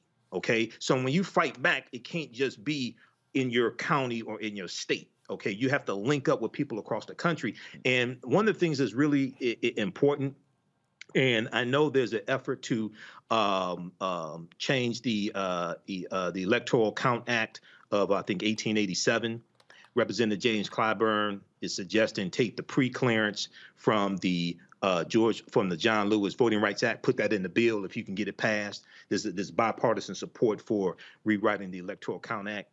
When we talk about voting rights, and I've said this a number of times, we have to make this a fight beyond just civil rights and John Lewis and Dr. King, because when you do that, it gets boxed in as a black issue. If this gets relegated as a black issue, most likely we're going to lose because we're 13% of the population. Okay, you got to talk about the 19th Amendment to the U.S. Constitution and white women's voting rights and women's voting rights, the 26th Amendment to the U.S. Constitution and college students' voting rights, because the 26th Amendment lowered the minimum age to vote from 21 to 18. So we're talking about white college students, Latino college students, African-American college students. We're talking about white women, et cetera. So we have to, it has to, and also we're dealing with women's reproductive rights, all of this, okay? So there has to be it has to be a coalition. It can't just be on the backs of African Americans for this fight. Now, Michael, let me push back for a second because you noticed that you mentioned that this should be a national strategy, a national fight, but we remember the quip that was most famously used, although not originated, by former Speaker Tip O'Neill, all politics is local. And forgive me for borrowing the names that you just asked us to go beyond, but even with regard to Dr. King or with regard to John Lewis, they made their names doing specific local organizing. And so how do you recommend or advise those Arkansans who are activists in this space to do that local organizing to ensure justice for them in their home state while also incorporating the larger strategy that you're talking about? Well, you had local organizing, but at the same time, you had the attention of America when we talk about Bloody Sunday, March 7th, 1965. We talk about letter from a Birmingham jail. You had people coming from around the country, like Viola Louisa, who was a white housewife here in Detroit, who saw Bloody Sunday on her TV in the living room, drove down to Selma, Alabama, to help the African Americans organize, and she was killed by the Ku Klux Klan. So now we're dealing with a situation where we're under attack by organizations, whether we talk about the Heritage Foundation, whether we talk about and we have in the state legislatures, Republicans who are passing these voter suppression laws. So now we're at the point where we have to realize that it's not just an African American issue. So it's the NAACP, it's the National Urban League, it's National Action Network, it's Black Lives Matter, it's women's reproductive rights, it's the women's organizations that were there January 21st, 2017, the day after Trump was inaugurated. And there's about 500,000 of them in Washington, D.C., and they were organizing all across the country, and they had rallies all across the country, is all these organizations. Because they're coming for all of us, okay? They're using African Americans as the foil, but when you see, for instance, there are 38 million disabled Americans who are voters, 38 million. When you talk about cutting out mail-in ballots, that hurts those disabled Americans, regardless of race, who vote through mail-in ballots, okay? So we have to get beyond it. We have to get beyond just Dr. King and John Lewis. I saw the commercials running, talking, and Dr. King talk about the filibuster, things like this. You got to get behind this and show how these bills harm everybody, regardless of race. This is why, even though I love John Lewis, I think it was a tactical mistake to name the John Lewis Voting Rights Act after him. I know he wrote the majority of the bill. I would have named it after Susan B. Anthony. Because if you name the bill after Susan B. Anthony, now you put the 19th Amendment to the U.S. Constitution front and center, and you can talk about how, I would have ran commercials talking about how white women's voting rights were at stake. And I would have dealt with the history of white women's voting rights. Yeah. Okay, so we have to get beyond that. Yeah, that's a good point. I tell you what, I think about the words of the rapper Lupe Fiasco, who's saying greed, but we can use the term power. It's colorblind. So they're colorblind. They're going to come for yours as soon as they done with mine. All right, we're going to take a quick break. You're watching Roland Martin Unfiltered, streaming live here on the Black Star Network. We'll be right back.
I'm Dr. Jackie Hood Martin, and I have a question for you. Ever feel as if your life is teetering and the weight and pressure of the world is consistently on your shoulders? Well, let me tell you, living a balanced life isn't easy. Join me each Tuesday on Black Star Network for a Balanced Life with Dr. Jackie. We'll laugh together, cry together, pull ourselves together, and cheer each other on. So join me for new shows each Tuesday on Black Star Network, A Balanced Life with Dr. Jackie. We're all impacted by the culture, whether we know it or not. From politics to music and entertainment, it's a huge part of our lives, and we're going to talk about it every day right here on The Culture with me, Faraji Muhammad, only on the Black Star Network.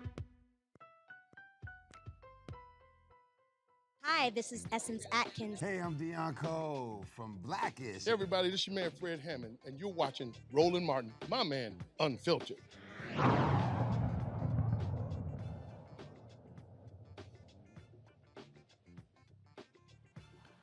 Organizations supporting Southern Black women in about a dozen states will get financial help from the Southern Black Women and Girls Consortium. The group is giving $2 million to 71 Black-led organizations. Latasha Brown, co-founder of Southern Black Girls and Women's Consortium, joins us now. Latasha, thank you so much for joining us here on Roland Martin Unfiltered. Thank you for having me. So we're so excited to hear about this, right? These 71 different organizations. And the thing that I like most about this is because these are the organizations that are on the ground doing the work. And so explain to our audience a little bit of how this money is being allocated, what it's allocated for, and who some of the recipients will be.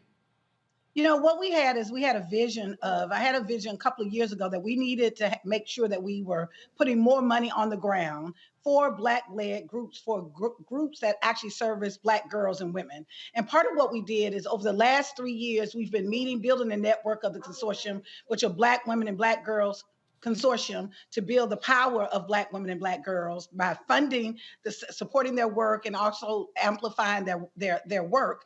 And so what we did is this cycle, we were able to provide over $2 million in funding, $2.2 million in funding to 71 groups that are based throughout the South. We work in 12 states in the South, throughout the South, for Black girls. Some of the organizations that we're working with, like Destination Liberation, is an organization that is providing travel opportunities, travel and educational opportunities for young Black girls to actually have experiences, girls particularly from rural areas in the Deep South. We're looking at organizations that are doing work around leadership development, organizations that are doing work around self-image, organizations that are doing work around music and the arts and the cultural arts. So the whole notion is that we would actually support what we believe are Black girls. That Black girls, we think that Black girls are the future. Just as Black women are leading on the front lines, we recognize that Black girls have been severely underfunded, underinvested.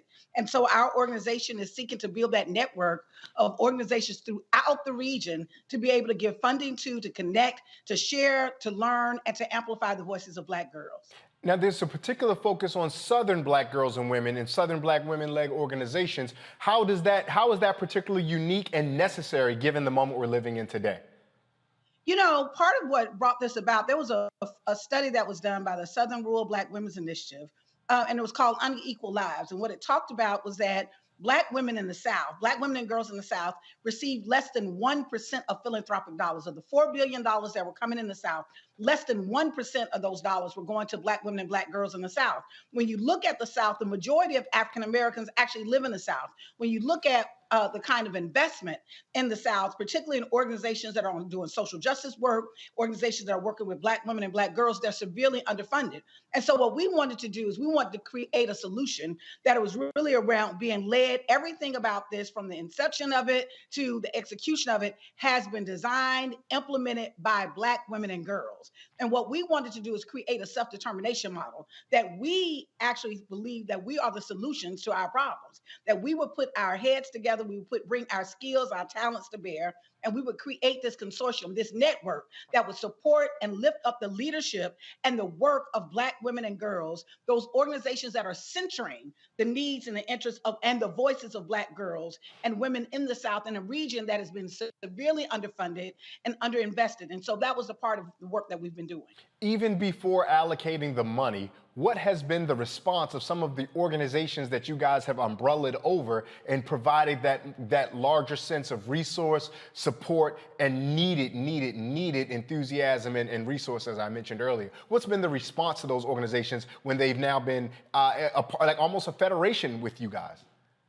You know, we have been honored. We have learned so much. We see this as a village. We see this as what we wanted to do is we wanted to shift this paradigm of this grantee-grantor relationship that philanthropy has, and we think in many ways is very exploitive. That philanthropy usually approaches these issues as the philanthropy knows what's best, and they've got to find, and then the organizations or groups have to show that they're worthy enough to get the investment. We actually want to reverse that.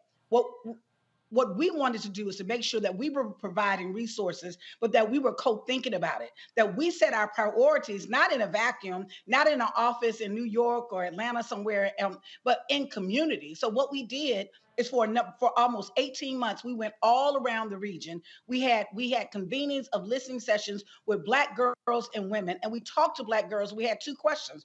The first question was, what is a Black girl's dream? What is your dream? And the second thing is, what is needed to make that dream, to support that dream from manifesting, right? And so as a result, we created our programs. We have 4 funds. Our fund that we've launched that this comes out of is called the Black Girl Dream Fund. The whole purpose of this fund is to support the dreams and support an environment, those organizations that are working to have an environment so that Black girls, Southern Black girls' dreams can come true. Right. And so part of what we have been doing is building this relationship and this ecosystem that we're knowledge sharing. All of the grant decisions are actually made by what is called wisdom councils, that there are people within the community, Black women and girls in the community from the South, that we believe that they best know what it is that they need, that all of the grant making decision is the recommendations are by that panel. And so that all along the process, we're showing that this is a self-determination model, that we are literally the solutions to our own challenges. Latasha, that sounds wonderful, and it encourages me, and it gives me to think about something that we say often, which is, what is the purpose of having Black folks in charge of things if they're just going to do it the same way that other folks were doing it before? So let you all being the grantors now, it sounds fantastic that you're having a democratic center-out approach as far as the top-down. Reminds me of one of my heroes, Ella Baker. Are you finding that the organizations that you're partnering with in the services they're providing to the girls and women in the communities they're in are also modeling that center-out approach as opposed to top-down? Oh, absolutely. You know, one of the organizations I'll just lift up right now is in South Carolina, is an organization called Every Black Girl. And Vivian Anderson leads that organization. And the young women that we're seeing take leadership that are actually they're doing conferences, they're creating businesses. We're seeing Black women are creating spaces and support networks for Black girls to be centered in it, but not be centered in a way that they are seen as victims, but that they are actually seen as contributors to all of us. That we believe that when you literally you create the space for Black girls to thrive, then that helps all of us thrive. And so part of what we're seeing is we're seeing all this work being led and at the center of this work by young women. You know, we have 22 ambassadors, youth ambassadors, most of them are in high school, that not only they've been informing this work, but they've been shaping this work. They're planning a tour this summer, that they're going to go around and meet with other Black girls all across the South and talk about what their dreams are. That part of what we're doing is we're standing in the middle of a dream that actually centers Black girls' voices in our leadership, and that through that process, it is being co-led by Black women and Black girls. It's a multi-generational strategy. And what we believe is that we're going to make a difference, because we believe that part of the biggest resource in the South are that Black women and Black girls. I'm going to go to my panel in just a second. I would love for them to offer their questions to you, Latasha. But before I do, tell our audience about the Black Girl Dream Fund that you alluded to, that's actually ultimately a $100 million effort that we want to see through to its fruition at the end. Tell our audience about that, please. So listen, when we're talking about a Black girl dream, we're talking about a big Black girl dream. That's what we're saying. We're talking about big dreams. We have this is a 10-year initiative, $100 million. The Southern Black Girls and Women's Consortium is a $100 million 10-year initiative. Everything about it has been actually organized, funded, and supported by Black women and Black girls. That we've raised $11 million so far. We actually have 4 funds that are set up. And just like we said, our first funding cycle, which we're very excited about. We've actually just invested over $2.2 million to organizations that service and work and center Black girls' leadership currently right now. And so our goal is for every year for the next 10 years, the next decade, over the course of a decade, we will actually build the resources and invest $100 million in organizations and efforts that support and center the voices and the leadership of Black girls and Black women. Well, we're going to start the questions on our panel with our Black woman here. Kelly, go right ahead. Thank you. First and foremost, I've been a fan of Latasha for years now, especially when it comes to Black Voters Matter. So it's an honor to be speaking with you again. My question for you regarding this initiative is, while I know that these organizations are vast in their missions and their causes in their respective states and communities, is there, outside of money, of course, is there a common dream or a common denominator that these Black girls, these Southern Black girls, want to see to fruition? And how has your organization, how has this fund helped propel those dreams? Thank you for asking that question. I want people to understand that we actually are a consortium. A fund is, we've got these 4 funds that are actually a part of the work. That's part of the resource and investment work. But what we see this as a larger network of organizations, of thought leaders, of women and girls who are coming together to figure out how can we address not only our problems, but how can we actually contribute and use our skills. And so part of what has happened, I talked about, we did these listening sessions for about 18 months, but since that time, we've done a number of things that not just around money, but we've done a number of things to support Black women and Black girls. One of the things that we did is during COVID, we recognized that many organizations that had been supporting Black girls were actually very vulnerable in that minute, very vulnerable out of COVID. And that many of them, what we also saw, and we were hearing from our partners on the ground, that there was an increase in domestic violence. There was an increase in what people were going through at home. Home is not a safe place for many folks. And that girls were actually saying that they needed outlets, they needed space. Some of them were also talking about how they were depressed because of COVID.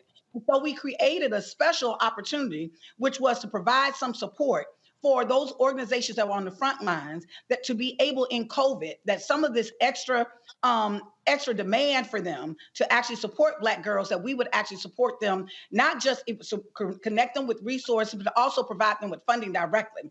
In addition to that, we've also been developing leadership pipelines. We wanted to demonstrate that it's not just about centering, just objectifying girls, that we needed to create spaces that we can pour into Black girls. And so one of the things we had a Black Girls Table Talk, where we literally brought experts in the subjects that Black girls decided that they wanted to learn more, whether it was around self-esteem, whether it's around how you develop a plan, how you even put together a business, all of those different elements. We had people like Anjanou Ellis, the actress Anjanou Ellis, to come up and talk about her journey, to be able to bring these young women with other Southern women who have actually broken barriers. In addition to that, one of the things that we did is we actually had a dream corps where there were 58 Black girls who said that they had a dream, and that in their dream, that they had a particular kind of goal as part of their long-term dream. They had a short-term goal of what they wanted to do. Some of them talked about what they felt, and where there was a common denominator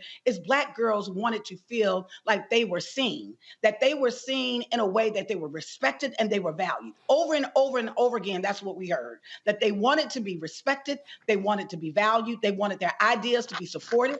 And so as a result of this Dream Corps initiative that we did, we had almost 70 girls that we actually put an investment seed in their dreams. We also put them with a coach. They had a team. We had a dream coach, and they had a support network so that they actually could develop a plan of what they wanted to do to actually meet this particular goal as part of their larger dreams. In addition to that, ongoing, what was really interesting is when we first started, we hired an evaluation team of Black women.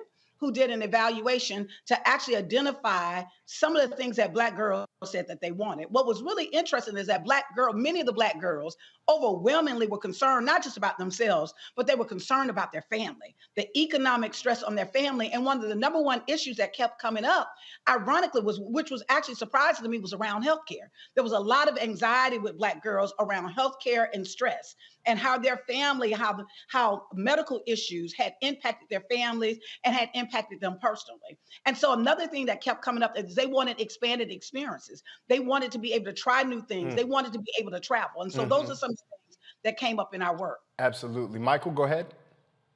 All right, Latasha, thanks for sharing this with us. And between Black Voters Matter and this, I don't know where you find all the time to do all this work, but this is excellent.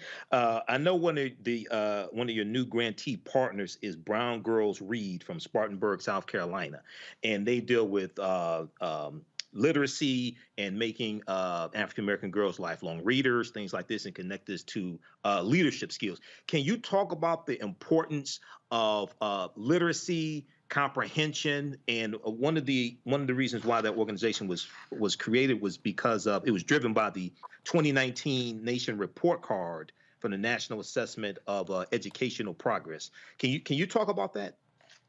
Absolutely. You know, I'm so glad. We are so proud of the work and so proud to be partnering with them, because at the end of the day, part of what they're doing is shifting the culture, that we're saying that it is cool to be smart. It is that we are literally, not only are our Black girls fly, right? Not only Black girls got flavor and spice, but we are brilliant, that we have that literally we would take the space to be able to understand that many of them know that the foundation of education, that there has economic benefits in that. And so many of the organizations that we're supporting have actually made that a key initiative for them, that Black girls are actually seeing themselves. And that was one of the key pieces that came out of our research around Black girls saw themselves as lifelong learners. And so as it's really key and critical, because what we recognize is that many of the girls also said that they feel like that education is failing them, that they are not getting the full experience of learning about their history, learning about who they are, and learning some of the things that they're interested in learning about that can actually help them as they pick their careers going forward. And Xavier. Latasha, congratulations for all your great work with young Black girls. With you having your organization get $11 million and a goal of $100 million, what attention have you paid to connecting to larger foundations and others that manage significant amount of assets for foundations collecting significant amount of sums to be able to make sure that there are diverse handling of those funds, also growing those funds? So it's just beyond the not just the donations that you're taking in, but also creating a pathway of wealth and revenue for the organization to continue to succeed and continue to thrive and able to support those businesses and those dreams of those young ladies as you continue to carry out your mission. Thank you so much for that question. It's an excellent question. Matter of fact, one of the funds that we've created is a philanthropic partnership fund that we will provide matching dollars with another foundation that will actually support Black girls. Part of what we want to do, and we created this organization as a model, that we're saying if we can come up with $100 million, organizations, large foundations, that have millions of dollars of resources, corporations that have millions of dollars of resources. If you don't know how to fund Black girls, we'll show you. We have a model that we're willing to share our information, share our data, and partner with you. And because of that, one of the funds that we set up is specifically to actually facilitate that partnership. That part of what we wanted to do when we were creating the Southern Black Girls Consortium, we knew that $100 million, based on the structural issues that we have in this region, that's barely a drop in the bucket of what we need in our communities and investment, but that it would be catalytic, that our fund would actually be an activator. It would be catalytic, that we would provide a model to show and to demonstrate that this works, that we would also show and connect, that we would have a consortium and a network of hundreds of organizations that we can lift up and share their work. So if there are those that want to invest, there would be no reason that if you want to find good work, here we are. We can find some for you. We can connect you with organizations on the ground. And then the third thing is we want to also actually shift this culture of not funding Black girls and women. And so part of doing that is setting up this matching fund so that if a foundation, we would say, if you want to set up, we want you to set up, we are encouraging them. We're meeting with other foundations. We're having conversations. We're meeting with donors. We're having donor tours. Matter of fact, this summer, we're actually going to do a donor tour with the girls as part of actually talking to them about in their portfolio, making sure that there's a commitment to support Black girls as well. That is fantastic. Latasha, we thank you so much. We know you're super busy. Michael told you everything you have going on. So we're going to let you go. We appreciate you taking this time speaking with us here on Roland Martin Unfiltered. But you know you family. So thank you for stopping by again. Go ahead and get yourself a to-go plate, put some aluminum foil on it, and go ahead and let yourself out when you leave. Thank you. Thank you for having me. Sure enough. We're going to take another break. You're watching Roland Martin Unfiltered here on the Black Star Network. We'll be right back. On the next Get Wealthy, make the shift from earner to owner and achieve the level of success that you desire and that you deserve. You have to know your worth. You can't settle for what someone is going to give you. You've got to take ownership and be prepared to make some smart money moves. Oh my goodness, it's such a good feeling to achieve the goal that I set. If charity can do it, you can too. So watch Get Wealthy on the Black Star Network.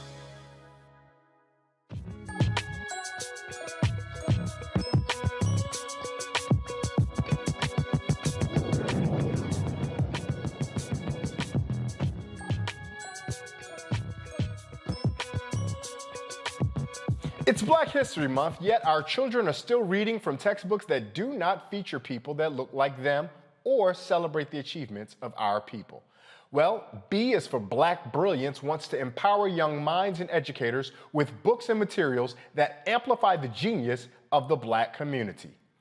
B is for Black Brilliance celebrates Black history and shines a light on the greatness in upcoming generations.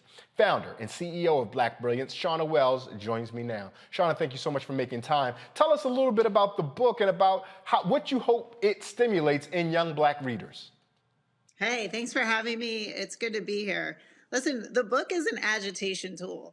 It's an opportunity to have a conversation about Black brilliance, right? But it's just a book. And we cannot be confined to the pages of this book or, frankly, to Black History Month, right? We need to celebrate our brilliance 365 days a year, 12 months of the year, right? And so we hope that B is for Black Brilliance is an opportunity to start a conversation between students, between kids, between caregivers, and between their teachers to start talking about and reclaim the narrative of Blackness in this country. The reality is, this country wasn't built for us. And so the narrative that's been taught about us time and time again has been limited. And we represent a more robust narrative, one that centers our brilliance, centers our genius, and allows us to heal and the next generation to set themselves up to really build lives of abundance and to build new legacies of what it means to be Black in this country. Now, Shauna, that sounds fantastic, and all of us here are excited about that, but we know that we've been getting pushback in all kinds of ways from those adversaries who, to your point, don't want to support us and are anti-Black. What is the anticipated response for those folks who undoubtedly will say, if there's a book that says B is for Black Brilliance, where's the W is for White Brilliance book? Yeah, listen, they're out there. People are going to say those things. What we have to do is stop the narrative, stop giving in to the oppressive statements from people, from our haters, right? We have to be able to reply with, listen, we have been in big and small ways part of the fabric of this country for a long time.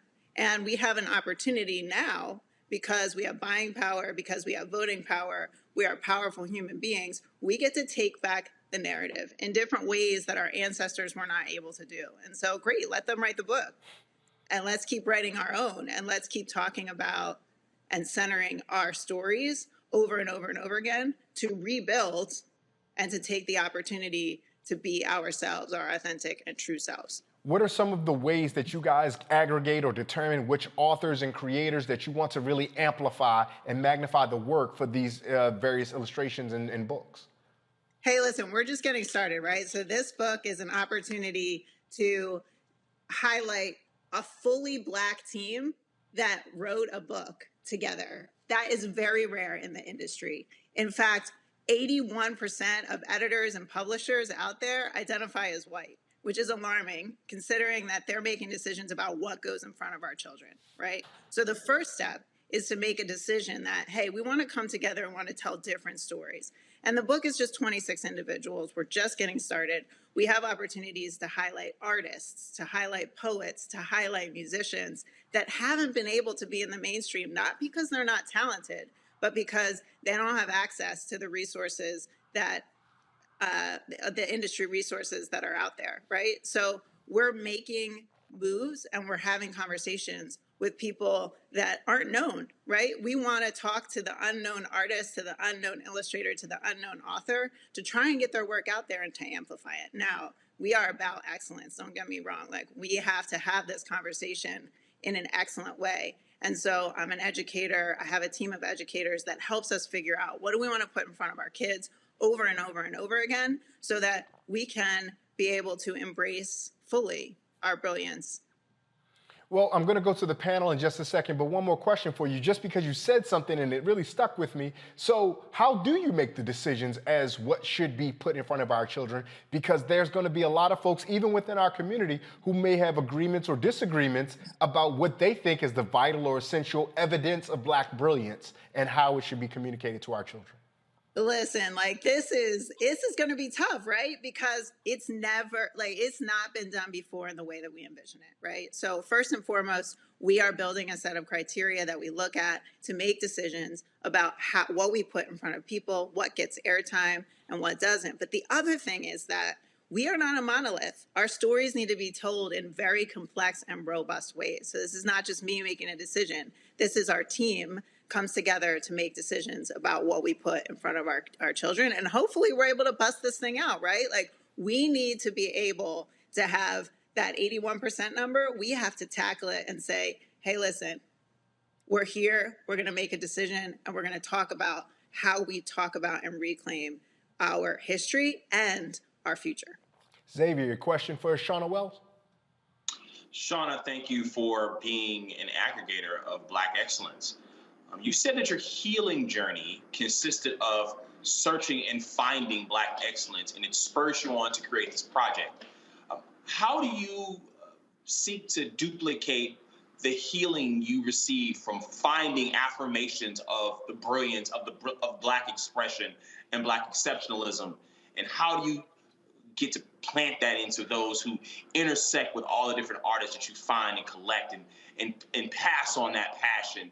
That can be healing, be a balm to the soul of people that are seeking to put together the pieces of a broken America to create a better future that we contribute more and more and more to the fullness and the richness of our expression. Ooh, I love this question. I love this question. You are exactly right. This was a healing journey, right? As I started to look for the names of people that had gone undiscovered, untalked about, this whole new world unearthed to me and caused me to get in touch with my ancestors, caused me to have conversations with myself about what I believe and the oppressions that I had accepted from the culture that surrounds us. Listen, we have to disrupt this narrative, right? And we have to challenge ourselves to accept and expect different. So here we are in Black History Month. I see us all celebrating. This is one of my favorite months of the year. But as I started to think about the term Black History Month, I said, nah, I'm not here for it. Like, we have to talk about Black Brilliance Month, and then we need to continue the conversation. And as Black people, as Black creators, we have to stop accepting that we are limited to 1 month or one shelf in a big box store, right? We have to start demanding and expecting that people will recognize our brilliance. So how do we continue to heal? We have conversations with one another. We start at a young age with our kids at 0, talking to them about how brilliant they are, how they can evolve the narrative that's been told, and how they can change and really dictate the future and have different seeds than we all had, right?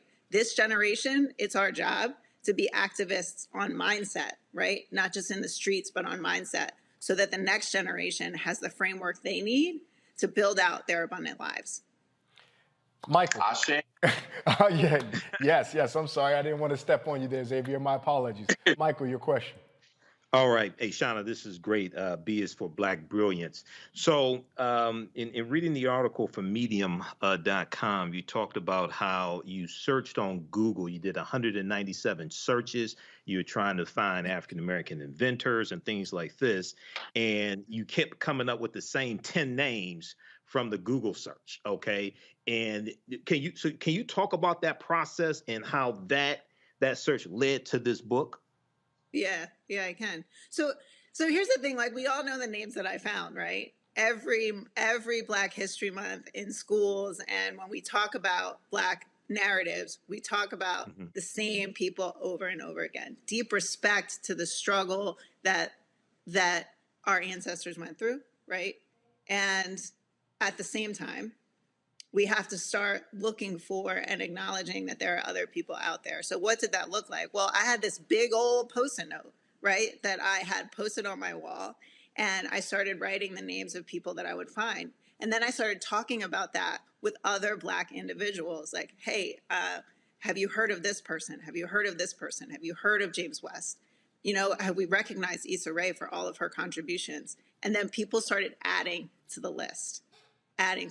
So talk about healing from the last question, right? When you start to add to the list and realize that, hey, Blackness is an important part of my identity, and actually I can build out a robust list of people that have contributed in big and small ways to this country, then we're having a different conversation about who we are, what we've done, and who we're about. And Kelly, your question for Shauna Wells. Kelly? Oh, I'm sorry. You broke up for a second. I apologize. Hi, Shauna.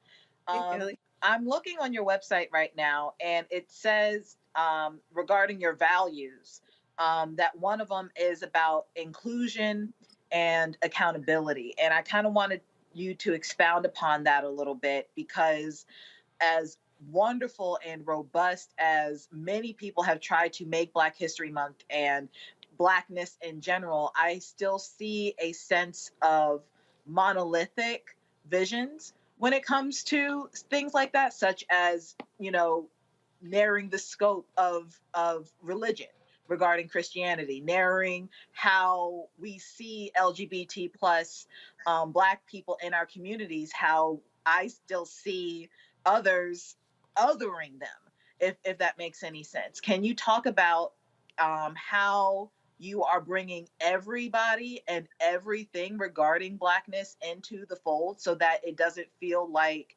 even though what you've done is so diverse, it still, in a sense, could be monolithic? Yes.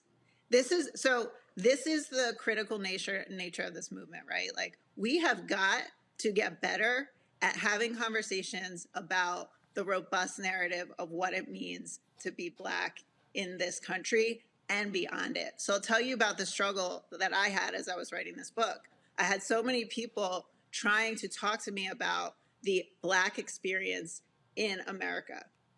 And that's one experience of being Black. There is a whole world of people experiencing being Black in different ways and having to deal with that struggle, right? And having to deal with not being able to talk about their own brilliance. So we have a job to do at B is for Black Brilliance to expand the conversation. It can't just be me. It can't just be the members of our team. It has got to be everybody, right? Our hope, my hope, is that in every household across America, Black is synonymous with brilliance, and that we're able to include everybody in that conversation. What that means is we've got to have some tough conversations with one another about understanding, about acceptance, and we have to hold each other accountable to coming together, to building a new community. Us fighting each other just doesn't work. It's not going to work.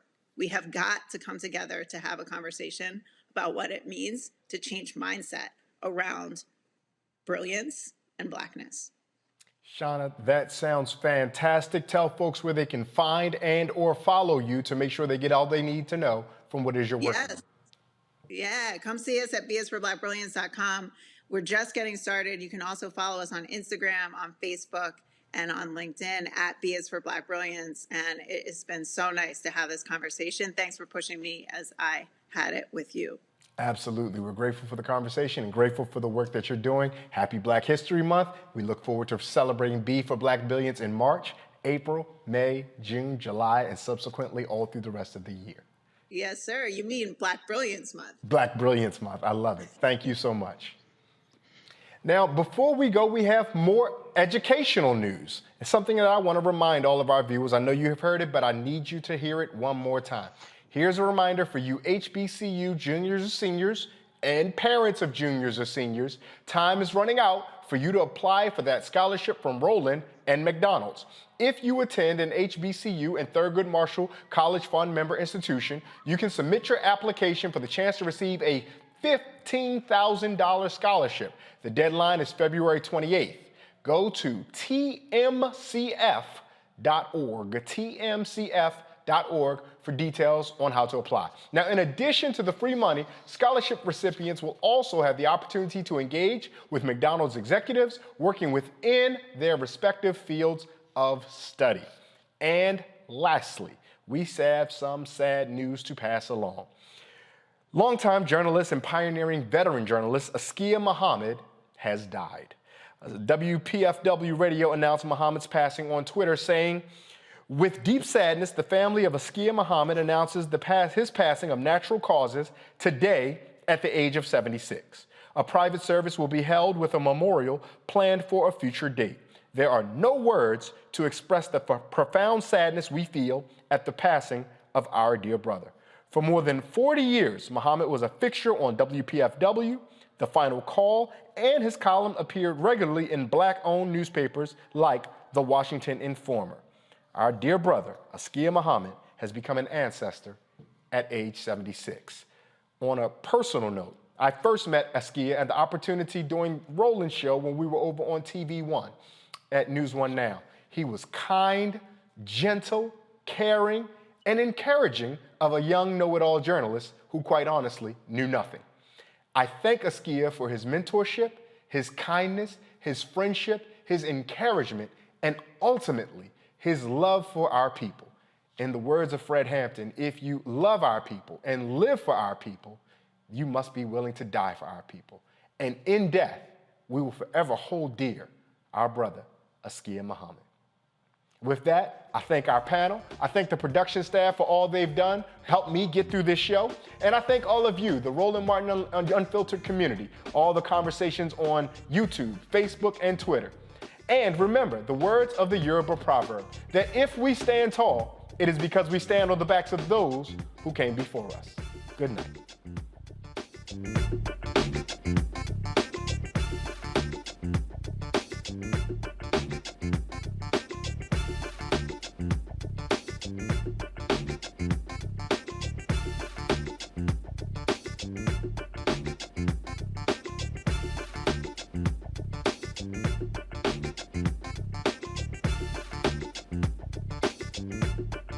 Martin!